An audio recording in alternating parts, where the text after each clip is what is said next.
Bien, bonjour à toutes et bonjour à tous ceux qui sont en distanciel, hein, puisque c'est une habitude, et puis ceux qui sont en présentiel et messieurs les présidents. Donc, merci pour cette initiative.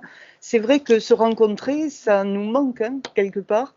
Et c'est une occasion, même si elle est un peu originale, et félicitations pour cette initiative. Alors, je pense que, au regard de toutes les prises de parole, finalement, j'ai entendu ensemble, c'est très important, et peut-être parce qu'on est encore plus dans cette période de crise avec ce besoin d'agir ensemble, et puis un consensus en essayant de vous faire passer des messages d'optimisme, c'est important dans cette période, et puis parce que, eh bien, il y a un volontarisme. Hein, j'ai entendu de la part de l'ensemble des collectivités du département, volontarisme. Volontarisme politique, volontarisme budgétaire, et donc au niveau de la région, on a voté le budget déjà en décembre, donc je peux déjà vous dire que ce volontarisme politique, il s'affiche au travers du budget qui a été voté, et en particulier sur cette part d'investissement qui est très importante pour vous, hein, puisque on l'a bien compris et on le sait, vous dépendez très fortement, vos entreprises dépendent très fortement de la commande publique. Donc l'investissement des collectivités est essentiel. Donc on a une part d'investissement très importante dans notre budget, c'est 1,4 milliard. Et je dirais même que c'est la région qui investit le plus par habitant. Alors c'est bien sûr ce contexte de crise hein, qui nous pousse à aller encore plus loin, à être encore plus volontariste, mais c'est aussi grâce à une maîtrise budgétaire qui a fait que, eh bien, on a maintenu nos dépenses de fonctionnement pour avoir cette capacité d'investissement important. Et comme le rappelait Régis Banquet, eh bien, contrairement à l'État, on est obligé de présenter un budget en équilibre. Donc voilà, notre gestion budgétaire de l'ensemble des collectivités est importante, et d'autant plus importante pour nous garder cette capacité d'investissement très, très importante.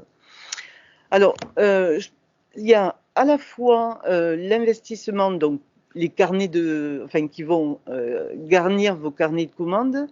Il y a aussi comment on travaille sur la commande publique, et c'est la réflexion qu'on a menée déjà depuis quelques années au niveau de la région, pour rendre cette commande publique plus visible hein, en termes de communication, pour que vos entreprises aient connaissance de l'ensemble des marchés.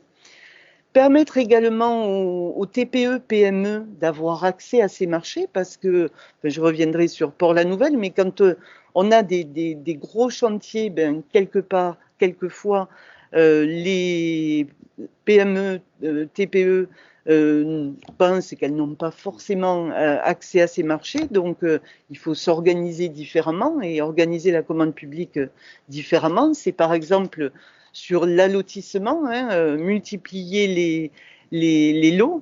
Voilà, donc, et ce qui amène, je crois, alors, c'est 89%, je crois, hein, des marchés qui ont été notifiés sur la période 2016-2019. Je n'ai pas les chiffres stabilisés sur 2020, mais c'est effectivement 89% des marchés notifiés qui sont réalisés par des entreprises régionales.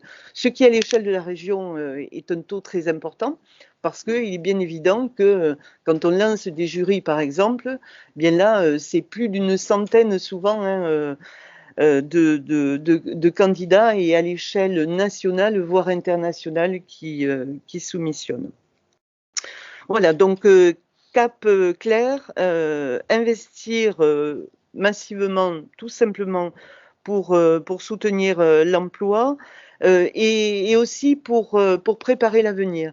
Je pense qu'il faut qu'on agisse sur différents temps, à la fois sur le quotidien, et là on est en train de parler des investissements 2021, et donc sur du court terme, mais également préparer l'avenir. Et là, effectivement, ce sont les gros chantiers. Et puis, dans votre préambule et enfin dans vos discours respectifs, vous avez parlé d'écologie. Et je crois que dans un film, vous avez insisté là-dessus.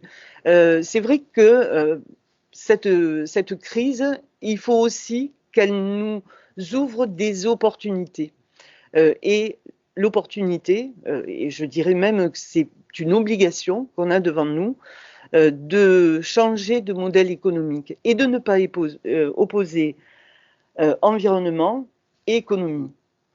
L'environnement, l'écologie, le développement durable, eh bien, ça doit être de l'économie. Et il faut prendre ce train en marche et changer de modèle économique.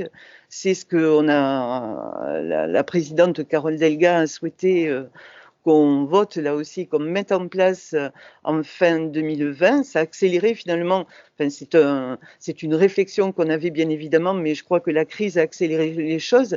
C'est le Green New Deal et on a même voté un budget vert, c'est-à-dire que le budget se traduit donc par amélioration du développement durable. Voilà, donc peut-être vous dire et puis autre chose. Alors j'ai pris quelques notes quand vous parliez parce que je crois que vous avez parlé de folie. Alors moi je traduirais ça peut-être en audace. C'est vrai que élus, politiques et chefs d'entreprise, eh bien il faut qu'on ait de l'audace pour avancer et alors raisonnablement, bien évidemment, hein, mais les chefs d'entreprise, vous savez aussi ce que c'est que la gestion et être raisonnable, mais en même temps avoir de l'audace pour préparer l'avenir. Donc, vous dire quelques mots concernant les chantiers 2021. Alors, bien sûr, le gros chantier dans le département de l'Aude, Monsieur le maire de Narbonne en a parlé, c'est bien évidemment le chantier de Port-la-Nouvelle, qui ne démarre pas là en 2021, hein, qui a déjà démarré, mais je pense que 2021 sera une des années où l'investissement sur le port de Port-la-Nouvelle sera le plus important. Donc c'est important bien évidemment pour vos entreprises, c'est important pour le développement économique qui se fera sur le territoire, puisqu'il y aura aussi des entreprises au-delà hein, des travaux d'infrastructure qui viendront s'installer. C'est important pour Madame la Présidente, pour le département de l'Aude, puisque, alors, et là aussi, il s'agit d'écologie et de développement durable, puisqu'on sera sur un port vraiment développement durable autour de l'éolien flottant, mais également de l'hydrogène. Et Régis, tu parlais de la stratégie économique apportée par les communautés de communes, enfin, plus largement par les EPCI. Je pense qu'il faut effectivement qu'on ait une réflexion commune à partir de ces opportunités.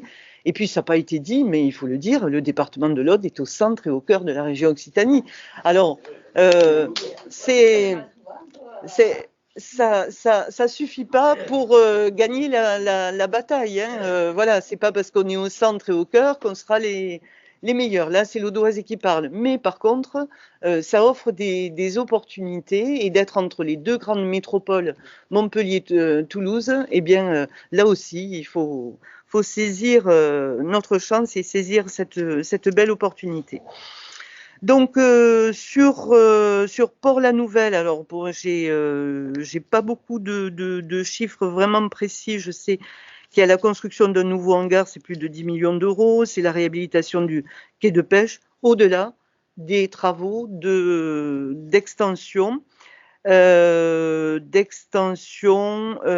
Oui, effectivement, j'ai pas de chiffres précis pour la simple et bonne raison que la région va poursuivre ses investissements, mais à partir du mois de mai, ce sera la CEMOP donc qui a été créée et je signale effectivement le concours également des agglos. C'est la CEMOP donc qui prendra le relais de cet investissement majeur d'agrandissement du port de Port-la-Nouvelle. Et puis, n'oubliez pas non plus qu'il y a le port de Sète où il y a aussi de gros travaux, et 7 finalement, eh bien c'est pas très loin pour vos entreprises. Un chantier également important, et là je vous parle uniquement des chantiers majeurs bien évidemment, c'est l'aéroport de Carcassonne, hein, là aussi, même si le contexte fait que cet aéroport aujourd'hui a une activité extrêmement réduite, il n'empêche qu'on peut aussi profiter de ce temps-là pour faire les travaux nécessaires, et là aussi avec le concours des agglos. Donc sur l'aéroport, c'est pratiquement 10 millions d'euros, hein. Il y a différents travaux, à la fois de mise aux normes, mais également le marché de renforcement du talus en bout de piste. Enfin, il y a différents travaux importants, pratiquement, oui, c'est ça, 10 millions d'euros. Sur les lycées, alors, les lycées, je dirais que les gros chantiers sont quelque part un peu derrière nous, là par contre, hein, puisqu'il y a eu la construction des 2 lycées, à la fois Lézignan-Castel, actuellement le chantier en cours de Louise Michel, qui est aussi un très gros chantier, mais il y a bien sûr les réhabilitations qui se poursuivront, et là aussi on a un PPI lycée très important, c'est 200 millions d'euros, hein, pour la construction des nouveaux lycées et la réhabilitation, mais là je vous parle à l'échelle régionale. Voilà, je rentre pas trop dans les détails, l'exercice est un peu contraint, hein, on aurait envie de s'étendre un petit peu plus, mais simplement, effectivement, hein, pour vous dire que c'est par l'optimisme et le volontarisme qu'on peut avancer et qu'on pourra passer le cap de cette crise. Alors, optimisme, bien évidemment, pas optimisme béat en niant les difficultés actuelles, mais peut-être se servir justement de ces difficultés actuelles pour eh bien, être encore plus audacieux, pour travailler ensemble, pour être encore plus solidaires, pour eh bien, avoir ce sens du collectif qui est extrêmement important pour avancer. À ce sujet, on a aussi un travail peut-être à poursuivre.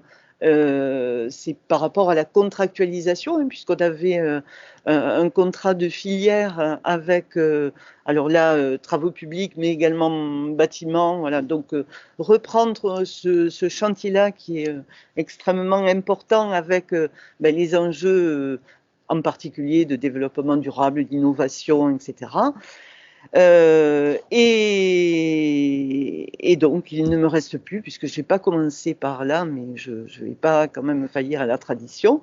Je terminerai en vous souhaitant tous mes meilleurs voeux pour une très belle année 2021. Alors, ce qu'on peut se souhaiter collectivement pour cette année 2021, eh bien, tout simplement qu'on retrouve, que cette année 2021 nous permette de retrouver à la fois l'espoir, la liberté, la convivialité, et surtout que le développement économique et que l'activité économique soient au rendez-vous, et que la réussite donc dans vos projets et de vos entreprises soit au rendez-vous. Sachez qu'on y veillera. Je n'ai pas parlé du soutien aux entreprises, je n'ai pas parlé du plan de relance, puisque vous m'avez lancé une perche tout à l'heure, c'est vrai que j'y repense, par rapport au CPER. Là aussi, on a voté en même temps que le budget la préfiguration, hein, du CPER, du contrat de plan État-région,